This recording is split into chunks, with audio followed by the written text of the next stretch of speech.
Selamat pagi Bapak Ibu, mari kita berdoa. Terima kasih Tuhan untuk penyertaan-Mu. Engkau melindungi kami. Tolong berikan kami kekuatan untuk memahami dan melakukan firman-Mu. Terpujilah nama-Mu Tuhan sekarang sampai selama-lamanya. Amin.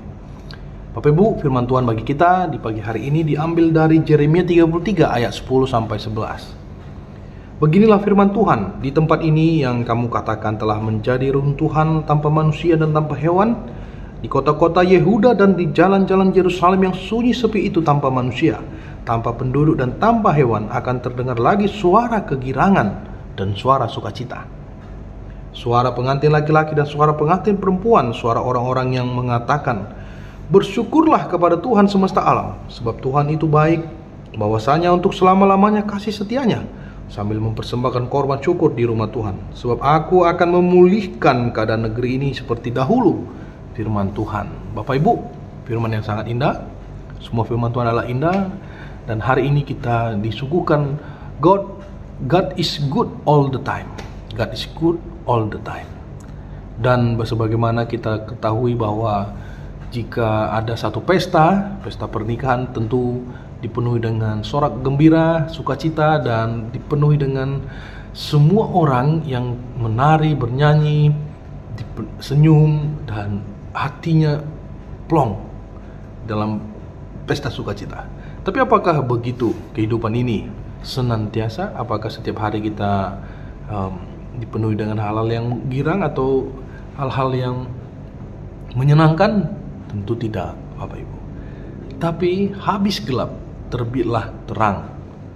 Ini bisa menggambarkan nats yang kita baca tadi, bahwa sekalipun dosa itu, iblis itu terus mengganggu kita, terus membuat kita merasa bersalah, merasa teringat terus akan dosa-dosa masa lalu, atau membuat kita lonely, kesepian, atau hal-hal yang membuat kita semakin merendahkan diri kita.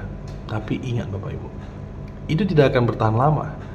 Itu hanya cara iblis untuk menyamarkan, untuk membutakan mata hati kita atas pertolongan Tuhan dalam hidup kita. Oleh karenanya, senantiasalah kita mengingat dan bersyukur bahwa ada Tuhan dalam hidup ini.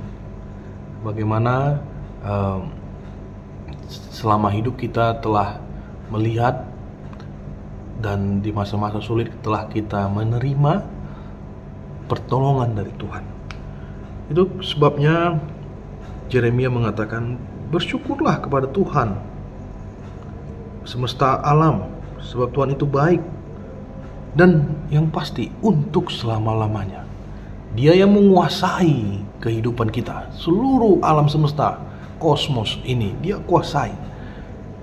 Dan kita hanya bagian kecil dari alam semesta ini.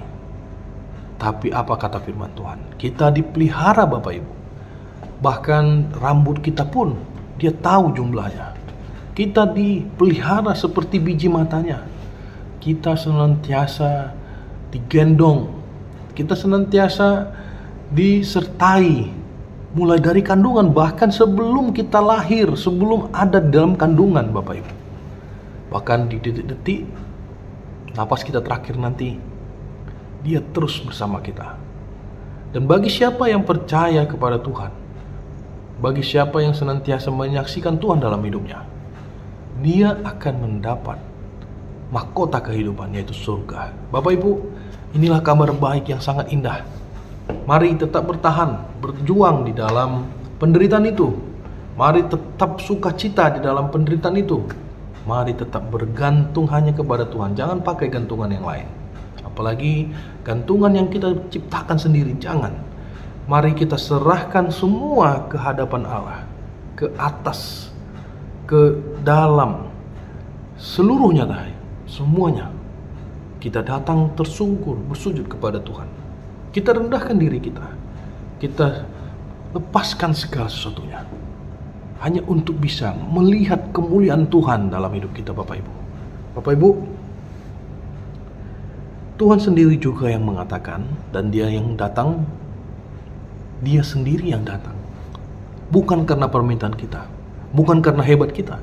Dia sendiri yang datang, dan Dia mengatakan begini, Aku akan memulihkan engkau. Aku akan memulihkan negeri ini seperti dahulu, firman Tuhan. Kita akan dipulihkan oleh Tuhan. Hal-hal yang membuat kita tertekan, itu akan dipulihkan. Kalau kita kehilangan, Dia akan menggantinya. Maka jangan sekali-sekali meninggalkan iman. Tetaplah bersukacita, dipenuhi damai sejahtera, bahwa kasih setianya tetap untuk selama-lamanya. Mari kita terus memegang firman Tuhan dan hidup di dalam firman itu. Dan selalu doakan apa yang menjadi harapan kita, Bapak Ibu. Dan lihatlah, akan ada jawaban-jawaban yang akan diberikan Tuhan di dalam penantian itu. Pasti akan diberikan. Betapa bersukacitanya kita sebagai anak Tuhan. Amin. Kita berdoa. Terima kasih Tuhan untuk penyertaan-Mu. Kami bersyukur sekali. Engkau sangat baik dalam hidup kami. Terpujilah nama-Mu Tuhan sekarang sampai selama-lamanya. Amin.